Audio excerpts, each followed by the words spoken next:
yung space module na nagland sa planetang Mars. At nakakuha sila ng mga data kung may buhay doon sa Mars. Kaya ngayon pong ikalawang gabi, nais kong inyong matutunan kung ano ang ibig sabihin ng breakthrough o breaking through. So tayo po sandali ay manalangin. O Diyos na dakila amang makapangyarihan, gusto mo na aming maibigan yung iyong ibig gawin sa amin. Kaya mong maimulat ng iyong kapangyarihan ang madilim na isipan ng sino man sa amin at mabuksan mo ang puso ng bawat isa upang ito ay mailagay mo sa mainam na katayuan.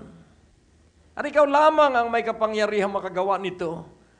Kaya't kami ay lubusang ang pag-asa at tiwala lamang ay sa iyo. Pag-utusan mo kami at kami ay gagawa. Sa iyo ang kalwalhatian, sa pangalan ni Jesus, at ang lahat ay nagsabi ng Amen. Kung titingnan po natin ang tao pag nagsuri, ang nauunawa lamang nila ay problema. At yung paraan para lutasin yung suliranin ay hindi kadalasan nila naaabot. Hands up ang mga doktor pag cancer ang kanilang kaharap. Ang tanging na ipapayo niya ay maghintay na lang sila ng kamatayan. O di kaya, ito yung pampahaba ng kaunti ng inyong buhay pero magtatapos din kayo ay sa kamatayan. Subalit laging tandaan po natin, ang payo buhat sa Diyos ay laging may buhay. Laging may ibinibigay na pag-asa sapagkat ang katayuang imposible ay hindi katapusan.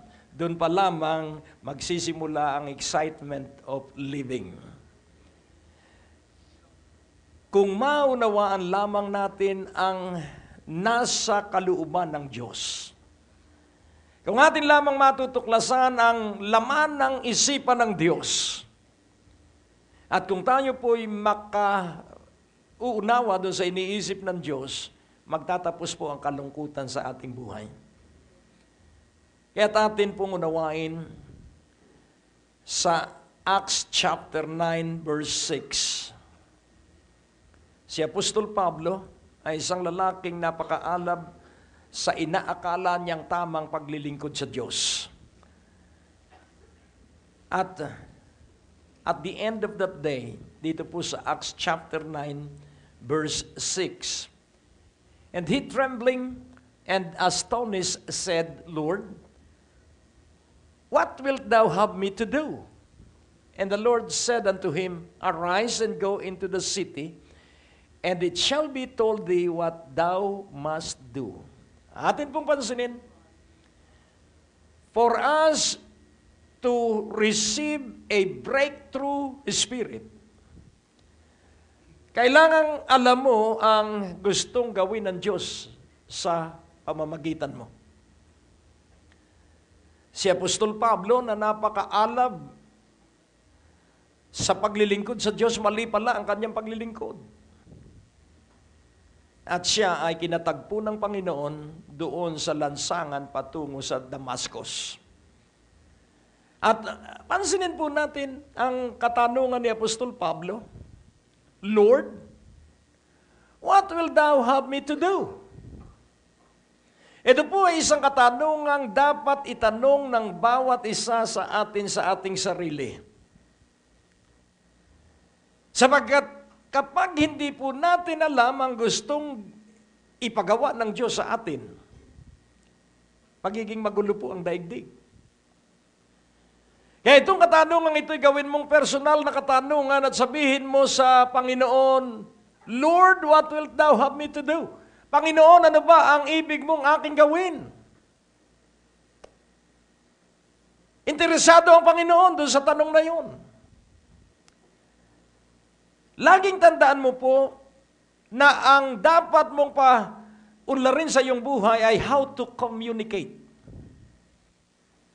Kaya kung atin pong unawain, nagkakaroon ng gera because of miscommunication or lack of communication. Nagkakaroon ng pag-aaway because of lack or miscommunication. Kaya sa digmaan, ang ginugulo ay communication line.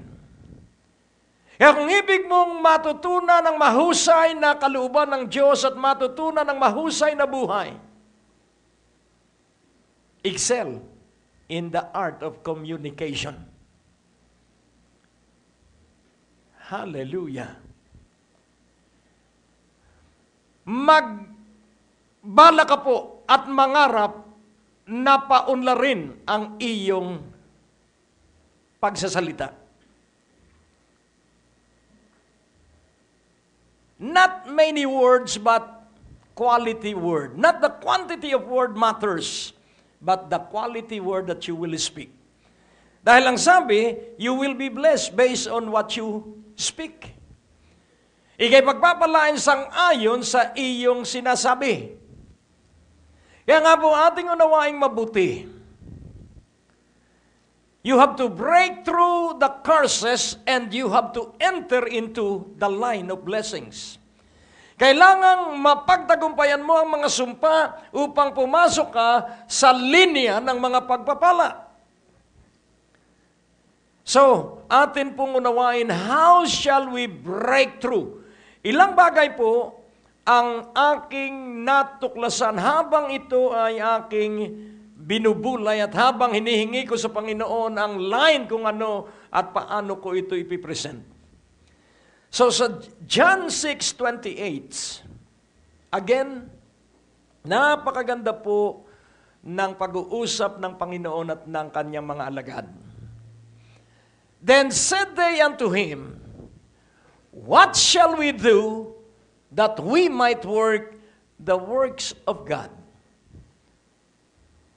So at the start of any plan that you desire to do and pursue, tanungin mo muna ang Diyos. What shall we do? What shall I do?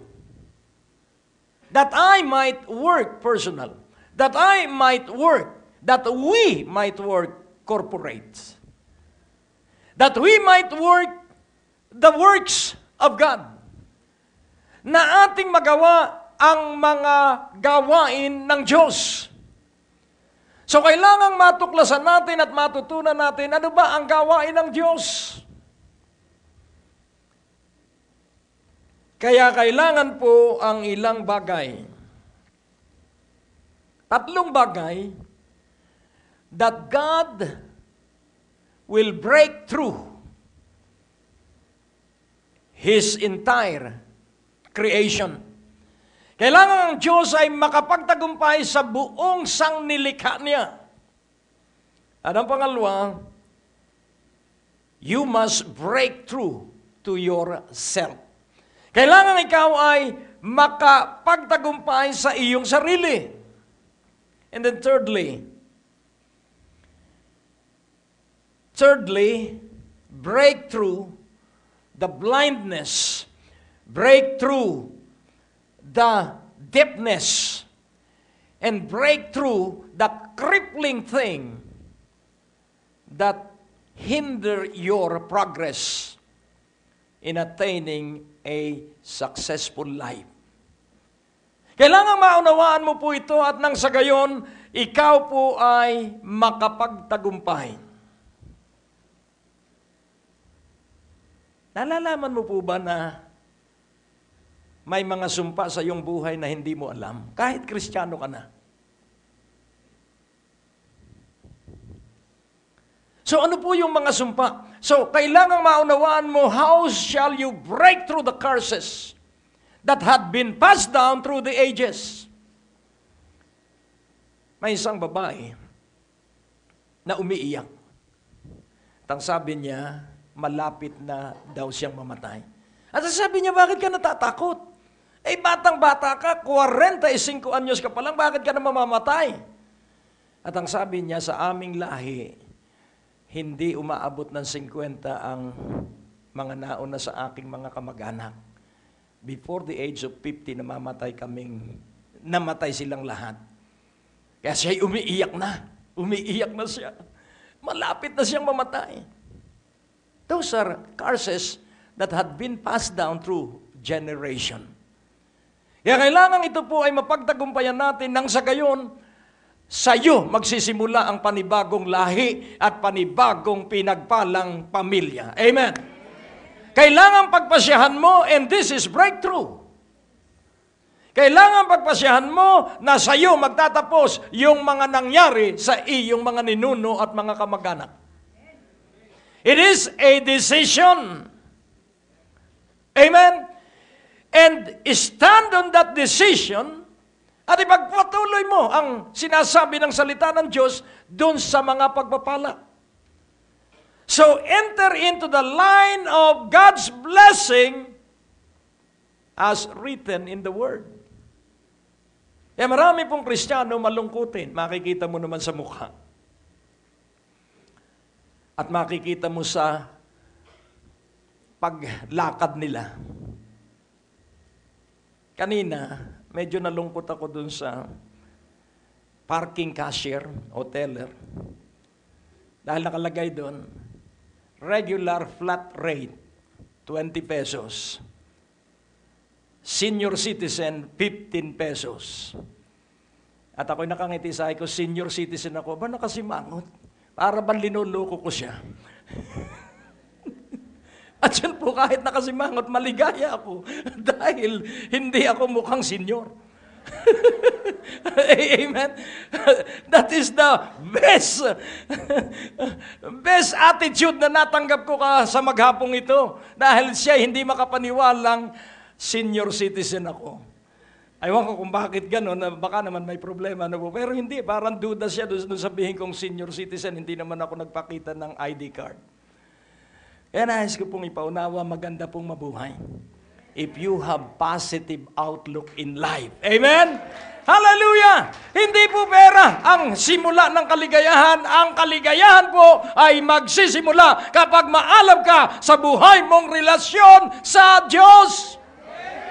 Oh, purihin ang Panginoon. So the breakthrough that I am presenting to you is not a breakthrough in business. No. The breakthrough that I am presenting to you is your breakthrough relationship with God so that your prayer will break through the level of the hindering spirit in the air. Kapag nagtagumpay ka po sa iyong buhay ng panalangin, wala nang magiging imposible sa iyo dahil ang lahat, ang katapat lamang ay panalangin at kailangang matuto ka kung paano ang panalangin mo ay aabot sa trono ng biyaya. Oh, glory! Amen! Mali ang hangarin ng marami. Gusto nilang yumaman. Ito po ang sasabihin ko sa inyo. Pag naghangad ang sino man sa ating yumaman, magiging silang greedy, covetous. Pero pag hinangad mo yung Diyos, magugulat ka na lang. Mga pagpapalang hindi mo inisip. Beyond expectation, dumarating sa iyo. Amen? Kaya nga ating unawaing mabuti. God desire a breakthrough to each one of us. Ang Diyos ay naghahangad na siya ay makapenetrate sa kaibuturan ng bawat puso ng lahat ng naririto. At kailangan ikay makapagtagumpay upang hindi mo makita na kung ano ang iyong mga ninuno ay ganun ka rin. Sila yun, hindi ikaw. Sabihin mo sila yun, hindi ako. Amen? O, purihin ang Panginoon. What must I do? Sabihin mo nga, what must I do? To work, to do the work of God. Lord, what have you to do with me? Ano ang gusto mong gawin sa akin, Panginoon? Kaya nga, atin pong unawain, ang Panginoong Hesukristo, siya po'y nabuhay lamang ay sa Nazaret at sa paligid na mga na mga lalawigan. Sa tala ng Biblia, walang ipinakita ritong sila ay pumunta sa Amerika. Siguro wala pang Amerika noon. Pero siya po kadalas ay naglalakad. Baka 100 milya lang ang kanyang nalakad na paulit-ulit niyang nilalakad. Pero nagtapos po siyang matagumpay. Kaya hindi ho totoo na nasa lugar ang tagumpay. Hindi po. At hindi rin po totoo na nasa profesyon ng tagumpay. At hindi rin totoo na nasa kabataan ang tagumpay. Ang tagumpay po ay nasa kung alam mo kung ano ang ipinagagawa sa iyo ng Diyos. Ang tagumpay po ay yung mag-zeroin tayo doon sa gusto ng Diyos, hindi yung gusto natin. Ano ang gusto ng Diyos kay Jesus? Na siya ay maging katubusan sa sinukob. Yun ang gusto ng kanyang ama. At ginusto niya yung gusto ng kanyang ama. Amen. Kaya ang buong buhay niya ay nakatuon lamang sa gusto ng kanyang ama. Kaya kung ang buhay mo itutuon sa gusto ng Diyos sa iyo, ang buhay mo, bagamat idaraan ka sa mga pagsubok, ikaw ay magtatagumpay at hindi ka mapanghihina ng pagsubok.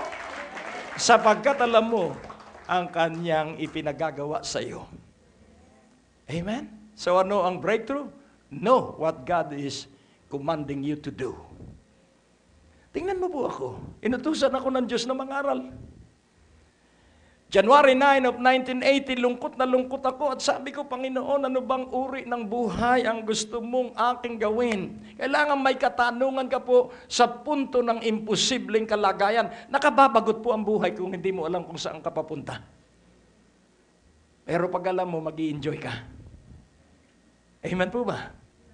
At ang buhay po hindi pagliliwaliw lang. Ang buhay po ay hindi pag-i-enjoy lang sa sarili. Ikamamatay ko kapag hindi ako nakapangaral ng salita ng Diyos. Dahil ang kaligayahan ko ay masunod ko ang ipinagagawa sa akin ng Diyos. Kaya nga, unawain mong mabuti. You have to create an environment where excellence is expected. Create an environment where excellence is expected. What is excellence? Ay, Kristiyano pala yan. Di ba yan dumadalo doon sa revival sa Green Hills? Magaganda ang ugali niya nasa revival. Hello. Matatapang niyang mga yan. Purihin ng Panginoon. So that is expectation. Kaya nga ang sabi ni David, Panginoon, huwag mo pong ipahintulot na ang aking sarili ang maging hadlang sa pagpapala ng bayang aking pinamumunuan. Do not let that my life will be the hindrance to the blessing of my people. Alam mo po ba na pwede kang maging hadlang sa pagpapala ng iyong pamilya? Yun po yung I have to break through this. Because this is truth. Sometimes we are the hindrance. Hindi mo man tanggapin yan, pag hindi mo tinanggap, mananatili ang kakapusan at kahirapan sa iyong buhay at sa iyong pamilya. Kailangang matapang po nating harapin ang katotohanan na huwag tayong maging hadlang. Sa paanong paraan at nagiging hadlang tayo? Dahil sa kasalanan. At bakit tayo nagkakasala? Dahil wala tayong maalab na relasyon sa Diyos. At wala tayong maalab na pagbasa ng Biblia. Kapag hindi ka nagbasa ng Biblia, mamaya magkakasala ka sa bus pa lang. Pero ang sabi ng Biblia, I have treasured your word in my heart that I may not sin against you. So how can you protect yourself from sinning when you don't know what is sin? And it is only the Bible that reveals what sin is. Kaya kailangan maalab ka sa pagbasa ng Biblia. Hello. Tahimik. Dahil laging unawain mo po, to have the anointing of a breakthrough and excellent spirit, there are requirements. There are characteristics. There are qualification. Amen po ba? Una, kailangang ikaw ay makarinig sa gusto ng Diyos. At kailangang yung natuklasan mong gusto ng Diyos, kailangang akapin mo yung gusto ng Diyos. Hallelujah. So mawawala yung dating kaibigan mo mga tsismoso. Mawawala yung mga kaibigan mo na nagsasayang ng oras. At magkakaroon ka ng panibagong mga kaibigan. Mga kaibigan, ang iniisip ay ikaw ay maging mabuti at matagumpay. Kaya nga, unawain mong mabuti. Create an environment where excellence is always expected. So, yun pong word na affirm and confirm and encourage. Simple lang naman po yun eh. Yung creating an environment of excellence. Sabihin mo lang sa iyong asawa, napakaganda mo at ang Diyos ay napakabuti sa akin. Dahil ang mabuting asawa ay regalo ng Diyos. Kaya ako'y napakapalad sapagkat ako ay rinigaluhan ng Diyos ng mabuting asawa. Kaya nga, unawain nating mabuti. Kailangang maunawaan mo yung mga pagpapala mong hindi kayang bayaran ng salapi. Kaya hindi ako papayag na ang bahay namin ay maapektuhan ng demonyo. Hindi ako papayag. Sapagkat ako ang unang kalaban ng demonyo. Hindi ko papayagan na siya'y makapanghimasok sa aking sambahayan. Kaya nga ang sabi ng Biblia, sabi ni Samuel, nawa wag akong magkasala sa iyo, O Diyos, sa di ko pananalangin sa aking bayang pinamumunuan. Idinadalangin niyo po ba ang iyong sambahayan araw-araw? Idinadalangin mo bang isang-isa na pagtagumpayin ng Diyos ang iyong mga anak? Kung hindi mo idinadalangin, yun lamang ang magiging mararating ng iyong anak. Pananagutan ng tatay at nanay ang kaginhawahan at maunlad na buhay ng kanyang mga anak. So kasalanan po ang hindi mo ipanalangin ng iyong sambahayan. At mga tatay, pigilan mo yung iyong bibig dahil baka isumpa mo ang iyong sambahayan. Ikaw din ang mahihirapan. In quietness and silence, there is strength.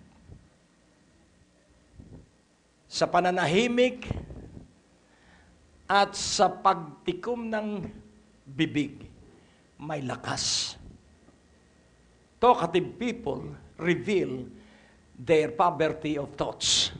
Yung madaldal, kwento lang ng kwento, walang utak yun. Pero yung matatalino, pag nagsalita, laging may pagpapala. Tingnan mo ang iyong katabi. Sana totoo dahil mukha kang matalino. Sana totoo itong nakikita ko sa iyo. Mukha kang matalino. Amen? Hallelujah. Ang Diyos po ay napakabuti. So, ang breaking through po ay ipahayag mo yung iyong pinaniniwalaan. At para ang iyong pinaniniwala ay tama, kailangan ikaw ay nasa salita ng Diyos. Ngayon, tingnan po natin yung sabi ko kanina, break through the curses of life and enter into the line of blessings. Tapusin mo po, katulad ng paulit-ulit kong kwento, ang mga pinsan ko ay hanggang 57 years old, yung pinakamatanda naming pinsan. Ang kuya ko, 54 years old. Ang mga pinsan ko pang iba, 48. Pero ang sabi ko, tapos na yung sumpang yon. Magsisimula ang panibagong linya sa aking lahi. At na-influensyahan ko pa yung ibang mga pinsan kong lalaki at lumalampas na sila ng 57 years old. Why? Because they believe. Amen? So ano lamang ang gagawin? Believe. Kung sila'y mahirap, believe na ikay mayaman. Amen? Kung sila ay hindi magtagumpay, believe na lagi kang magtatagumpay. It is a decision. After you discover truths, then decide to live and embrace the truths. Pagpasyahan mo, nakapin mo ang katotohanan, at nang sa gayon hanggang sa pagtanda natin, tayo'y maligaya. Huwag mong hahanapin ang kaligayahan sa kung ano-anong bagay. Ang kaligayahan ay magmumula lamang sa Diyos. Kaya unawain nating mabuti, God has to break through us. Kailangan makapasok po ang Diyos at pahintulutan nating panghimasukan tayo. Kahit po makapasok ang Diyos, kung hindi mo papahintulutan siya na, heto ako Panginoon, gawin mo ang lahat ng iyong ibig. At kapag nanalangin ka ng ganoon, pag dumaan ka sa mga pagsubok, sabihin mo, Diyos ko, salamat. Magdidiwang ka sa mga pagsubok, sa mga krisis. At kapag ikaw po ay naging maligayang maligaya, kanina ko lamang o kahapon ko lamang natuklasan, ang tagal ko na po sa pananampalataya at pangangaral, kahapon ko lamang natuklasan yung isang area ng aking buhay na hindi pala ako maligaya. Alam niyo kung ano yung bahagi ng aking buhay na hindi ako maligaya? Laging naghahabol ako ng pondo sa cheque. At kailangan ako ang magdeposito. At nung mga nakaraang maraming taon, ako'y nalulungkot at sabi ko, lagi na lang bang ganito? Pero kahapon, nag-enjoy ako. At sabi ko, Panginoon, thank you po. At kahit na po ako ang nagdideposito, tingnan mo na po ang puso ko ngayon, maligayang maligaya na po ako at hindi na po ako nabibigatan, hindi na po ako nagrereklamo. Abay, alam mo, 2 araw pa lang, ang dami ng dumadaloy na kasaganaan sa aking buhay. Why? Because God has breakthrough that area of my life na hindi ko alam ay hindi pala nakalulugod sa Diyos, sapagkat ang kinalulugdan ng Diyos ay ang mga may pusong laging nagagalak at natutuwa sa Kanya at sa paglilingkod sa Kanya. Kaya kung ang iyong paglilingkod sa Diyos ay halos buhatin mo ang 2 mong paa, ibig sabihin hindi mo gusto yung iyong paglilingkod. Kapag gusto mo ang isang bagay, magaang gawin. Pero pag ayaw, napakakupad nating humakbang. Kaya gustuhin mo na ang iyong buhay. Hanggat hindi mo tinatanggap yung iyong kahirapan, hanggat hindi mo tinatanggap ang iyong kabiguan, tanggapin mo lang at sabihin mo, Panginoon, kaya naman ako nabigo, tanga ako eh. Ayan. Hello. Kaya mong tanggapin sa harapan ng Diyos yun. Sapagkat kahit na ipaliwanag pa natin, talagang iisa ang ibig sabihin, tanga tayo. Kung alam lamang natin ang katotohanan, hindi sana tayo nabigo. So ano ang inililitaw ng kabiguan? Katangahan. Pero hindi ibig sabihin, tayo ay tinakwilan ng Diyos. Hindi po. Natutuwa siya kapag natuklasan mong may katangahan ka pala sa iyong buhay. Doon magsisimula ang kalayaan at kaginhawahan. Kapag natuklasan mo kung ano yung hindi mo alam at kung bakit na mali ka. Kaya nga, experience is the best, the only best teacher. Bakit? Dahil natutunan nating wag na nating gawin yung paraan ng ating kabiguan noon. Pagsiyasat po tayo. Kapag ang ginagawa natin ngayon, yung ginawa na natin 20 years ago, ang aabutin pa rin natin ay yung inabot natin for 20 years. Kailangang baguhin mo ang approach. Amen? Amen. Purihin ang Panginoon.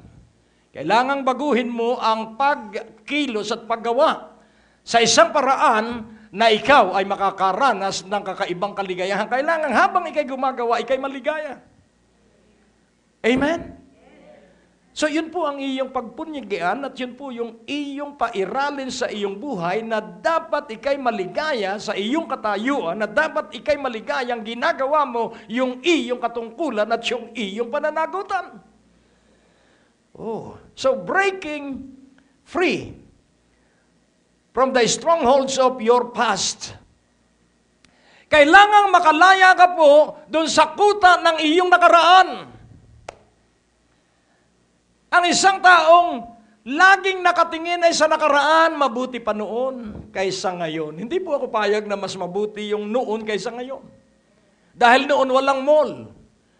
Noon ang ilaw ay tuwing 6:00 lang sa aming probinsya. 6:00 ng hapon at para pambaga ang ilaw. Kaya hindi mas maganda noon. Mas maganda ngayon.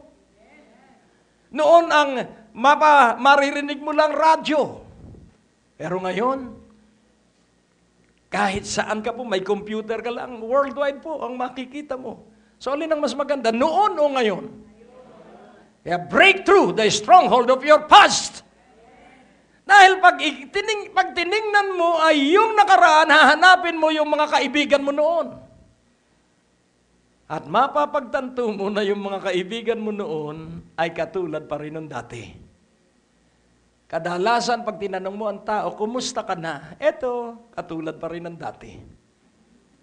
Kakalungkot pong marinig yun. Hello? Mas maganda pa yung ganito. Ba? Ibang-iba ka na kaysa dati. Alin ang mas magandang pakinggan? O, kumusta ka na? O, ito. Nako, ibang-iba ka ngayon. Sa ating magkakaeskwela nung high school, ibang-iba ka ngayon. So, di po ba mas magandang pakinggan yon? Basta mabuti yung kaibahan. So, lumaya ka po sa nakaraan. Please. At sino po ang gagawa nun? Ikaw. Ang paglimot po, tayo ang gagawa.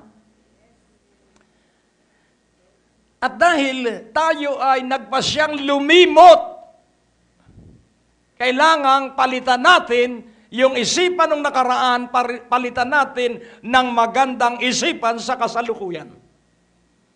So I suggest, monitor your success. Isulat mo yung iyong mga tagumpay. At alalahanin mo kung paano ka nagtagumpay. Huwag yung kabiguan, yan ang munang mga tagumpay. Iyo munang palakasin ang iyong puso at isipan. Kailangang internally, ikaw ay matibay at matatag. Yung kabiguan po ay plus factor po yun. Salamat na tayo nabigo nun. Salamat. Ipagpasalamat mo yung kabiguan mo. Dahil ang Diyos ang namamahala sa ating buhay. Sapagkat kung hindi mo kalilimutan ang nakaraan, ikinukulong mo ang iyong buhay sa nakaraan. Tapos na po yun eh. Bago na po ang gagawin ng Diyos kung pagpapasyahan mong gagawa ka sa panibagong paghakbang. So, break free from the stronghold of your past. Kaya nga po yung ating teksto, sa katanungan ng alagad, Panginoon, ano ang gusto mong aming gawin? Ano ang sabi ng Panginoon? Tingnan natin sandali ulit sa Acts chapter 9. At ating tingnan po kung paano tayo makapagpapatuloy. So sa Acts chapter 9 verse 6. And he trembling and astonished said, Lord, what wilt thou have me to do? And the Lord said unto him, Arise and go into the city, and it shall be told thee what thou must do. So ano po ang sabi ng Panginoon sa kanya?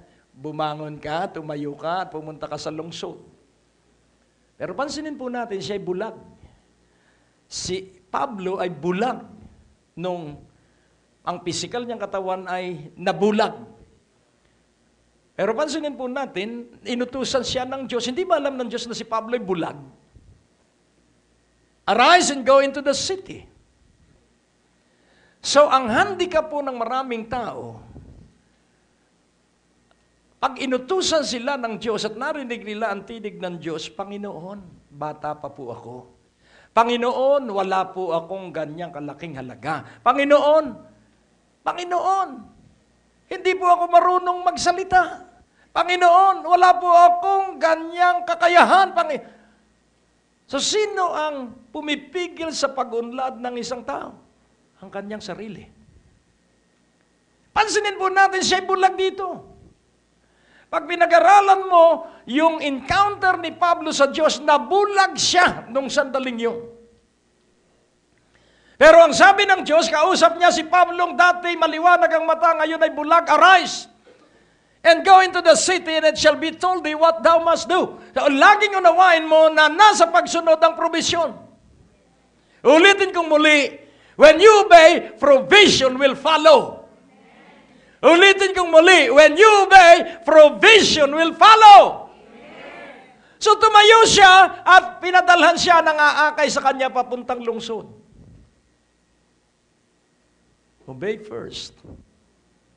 Hindi pwedeng provision first, then obedience, no? Obey first, then provision will be supplied. So ano ba ang gusto ng Diyos sa iyo? Ang gusto ng Diyos sa iyo? Ikaw ay maging maunlad, ikaw ay maging pinagpala para maraming kaluluwa ang makakilala sa Diyos. Dahil magtatanong sila, magtataka sila. Bakit? Bakit sa kabila ng lahat, ikaw ay nagtagumpay? Ikaw na walang kakwenta-kwentang lalaki. Yun po ang narinig ko noon. Nung ako ikasal sa aking asawa, hindi niya alam na lasenggo ako. Hindi niya alam na marami akong barkada. Hindi niya alam na mabisyo ako. At sabi nung kanya mga tiya, sawing palad naman ng aming pamangkin. Dahil hindi niya nakilala yung kanyang napangasawa. Walang kinabukasan siya doon sa kanyang napangasawa. Pero, through the years, because that is only a judgment that is in line with the part of my life. Bahagi lang po ng buhay ko noon yung kanyang nakita. Pero walang sino mang taong nakakakita sa puso. Tanging ang Diyos. At wala ring nakakaalam sa hinaharap ng bawat tao, kundi ang Diyos. Pero through the years, nakita nila sa Diyos ang kaluwalhatian at hindi ko itinataas ang aking sarili. Napakabait ko pala. Lord, patawad po. Dahil yun ang sabi nung kanyang mga tiya na dati ay hindi makapaniwala. Hello? Oh, purihin ng Panginoon. There will be characteristics and qualification para maranasan mo ang breakthrough sa iyong buhay. Kaya magpasimula ka ngayon. Unang-una na dapat mong pagpasyahan, gusto mo na magtagumpay. Gusto mo na makaalis dun sa iyong kinalalagyan na kahirapan.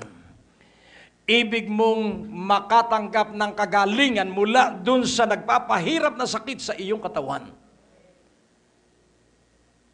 Amen. Alam mo, tandaan mo pong lagi na masasaktan ka pag nagbasa ka ng Biblia.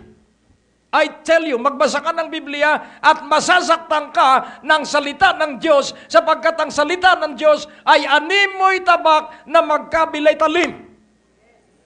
Makikita mo ang kapangitan ng iyong buhay katulad ng pagkakita ko sa pangit sa aking buhay. Pag nagpatuloy kang magbasa ng Biblia, sisiwalat ng katotohanan kung anong uri tayo ng tao. Kaya marami ang ayaw basahin ng Biblia dahil malalantad kung anong uri ng buhay meron sila. Pero pagtiyagaan mo na po, masaktan ka man ng salita ng Diyos, maganda naman ang idudulot nito sa iyong hinaharap. Amen po ba? Kaya pag nagbasa ako noon, aray, naku, hindi ko nagagawa. Pero dumating ang panahon na kaya na ko nang isabuhay ang salita ng Diyos. Dumating ang panahon na kaya ko nang pagtiisan ang mga pagsubok. Dumating ang panahon na kaya ko nang i-enjoy ang kakapusan. Dumating ang panahon na nakakaya ko na. So ating pansinin po, breakthrough is not an event. It is not just for one night. Breakthrough is a process that you will follow through day after day after day after day. At mararanasan mo po na napakaganda ng buhay kapag natuklasan mo na totoo nga na nasa iyo na ang lahat ng biyaya at pagpapala. Ang Diyos po'y napakabuti. Sabihin mo sa iyong katabi, ang Diyos ay napakabuti. Then, ang susunod, examine the areas in your life where you constantly struggle. Siyasatin mo, anong bahagi sa iyong buhay na lagi kang nakikipaglaban? Halos hindi ka makatulog pag naalaala mo yung bahagi ng buhay na yon. You have to break through that area of struggle. At paano ka magtatagumpay doon sa iyong laging ikinalulungkot pag naalaala mo, pag nahagip ng kwentuhan, ikay nananahimik na lang? Hello? Pag natuklasan mo yung nagbibigay ng kalungkutan sa iyo, break through that area. Paano ka magbe-break through?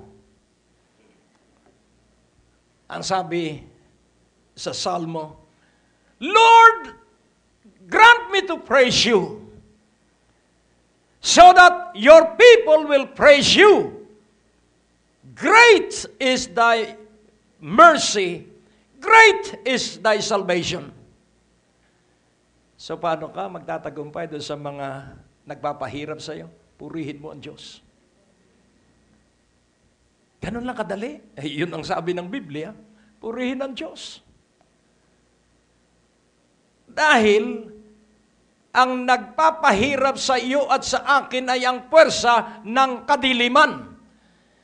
At ang labanan po ay huwag mong purihin ang Diyos, huwag mong sambahin ang Diyos, huwag mong pasalamatan ang Diyos. So there is a struggle. Pasasalamatan ko ba ang Diyos kahit ako'y bigo? Magpupuri ba ako sa Diyos kahit ako ay kapo sa panahon ng kakapusan? And the answer is yes. Amen? The answer is a resounding yes. Ano man ang kalagayan mo, ikaw ay magpuri sa Diyos. Ano man ang katayuan mo, ikay magpasalamat sa Diyos, and the struggle will stop. Why? Because the forces of darkness and hell, lalayas po sila palayo sa iyo. Dahil gusto lang naman ni Satanas, sambahin siya. At sino ang mga sumasamba kay Satanas? Ang mga sumasamba kay Satanas ay yung mga taong hindi makapaniwalang sila ay magtatagumpay. They are siding with Satan. Wala, siguro, sa edad kong ito, mahirap nang makapagtayo pa ng bahay. No. Gagawa ang Diyos kahit 70 anyos ka na, pwede ka pa rin bigyan ng bahay. Amen? Amen. Pero kailangan ikaw ay magpuri, kailangan ikaw ay magpasalamat, kailangan ipagmalaki mo ang Diyos, kailangan sambahin mo ang Diyos. Sabi ni Satanas, sambahin mo lang ako, Jesus, ibibigay ko ang lahat ng karangyaan ng daigdig. Matalino si Jesus. Alam ng Panginoong Jesus na siya ang may-ari ng lahat ng lupa at lahat ng kalangitan at lahat ng naroroon. At si Satanas ay mapagkunwari. Pero nais kong ipaunawa sa inyo, pag sinamba natin ang Diyos, pag sinamba natin ang Panginoon, pag sinamba natin ang Ama, lahat ng kanyang pag-aari ay iyo. Oh, purihin ang Panginoon. Kaya kailangan mag-enjoy ka sa pagsamba. Paano ba sinasamba ang Diyos? Sa pag-awit. Himno, spiritual na awitin. Kaya maraming dispalinghado ang buhay, iniasa nila ang kanilang kaligayahan ay sa tao. Siguro pag napangasawa ko siya, tapos na ang aking kalbaryo. Hindi po, dobling kalbaryo pag ikaw ay nagkaasawa ng mali. Isa lang ang sinabi ng Panginoon, pick up your cross and follow me. Pero pag nagkamali ka sa pag-aasawa, yabay matindi, baka 10 ang cross mo. Kaya, atin pong unawaing mabuti. Balik tayo dun sa katanungan, ano po ang gusto mong aking gawin? Pumunta ka. Bumangon ka at pumunta ka sa lungsod, sasabihin ko kung ano ang aking ipagagawa sa iyo. So, ang araw-araw po ay araw-araw na pagtatanong. Hello. Kung ikay nabigo, Panginoon, salamat po. At ako'y nabigo. Ano po kaya ang dahilan? Hello. Hindi yung sisisiin mo, pambihira. Ayan, kung sino-sino ng tao sinisisi mo sa kabiguan mo, wag. Humarap ka sa Diyos at sabihin mo, Panginoon, saan kaya ako nagkamali? Hello. Unawain po nating mabuti. ikaw ay napakatalentado. You are talented. Amen. Napakatalino mo po, linagyan ka ng Diyos ng lahat ng katalinuhan. Kaya wag mong pipigilan yung talentong nasa iyo. So, breakthrough. So, be the one to break the curse in the family line. Take a stand against it. Kung ang iyong mga kamag-anak ay naghihirap, sabihin mo, simula sa aking sariling pagpapasya, matatapos ang kahirapan sa aking mga kamag-anak. So ikaw po ang maninindigan. Amen? Ikaw po ang maninindigan. At ikaw ang makikipaglaban para sa pag-unlad ng iyong mga kamag-anak at mga mahal sa buhay. That is breaking through. Hindi para sa iyong sarili lang. Tingnan mo po kung ikay manalangin at umunlad ang iyong mga kamag-anak, wala nang uutang sa iyo. Nakukuha niyo po. Ay gusto mo naman yata ay para kang Diyos na laging nilalapitan at ikaw na may bigay ng bigay dahil maganda sa pakiramdam yun, sikat ka. Pero mapapagod ka rin. Pero kung idadalangin mo sila bigyan ng kaunlaran ng Diyos, sila yung unlad at magugulat ka, sila na ang may dala sa reunion ng mga panghanda. Kaya nga po ngayong ikalawang gabi, breakthrough. Only one word. Kung magtatagumpay ikaw sa iyong sarili, at kung magtatagumpay ka sa lahat ng bahagi ng iyong buhay, sa iyong pagtatagumpay, pag ikay nagkaranasan ng isang tagumpay, one breakthrough will be followed by another breakthrough, and that will be followed by breakthroughs. And you will be a breakthrough person. At ikaw ay pangingilaga ng buong impyerno. You know why? Sapagkat ikaw ay walang takot sa kanila dahil iisang takot natin, ang Diyos lamang ang ating kinatatakutan. So again, it is a decision. Decide tonight that you will break through every area of your struggle in life. You must break through sapagkat ikay nilikha ng Diyos para sa kanyang karangalan at kaluwalhatian. Bow down your head and I will pray. O Diyos na dakila amang makapangyarihan, grabe ang pagkalikha mo sa bawat isa. At napakatindi ng pangarap mo sa lahat. At ito ay iiral at ito ay maghahari sapagkat bawat isa ay magiging breakthrough man and woman for your honor and glory. In Jesus Christ's name, and everyone shout amen. Amen. Glory. Mamaya po, papahiran ko kayo ng langis for the spirit of making and doing breakthroughs. God bless you po at gawin natin ang susunod na gawain.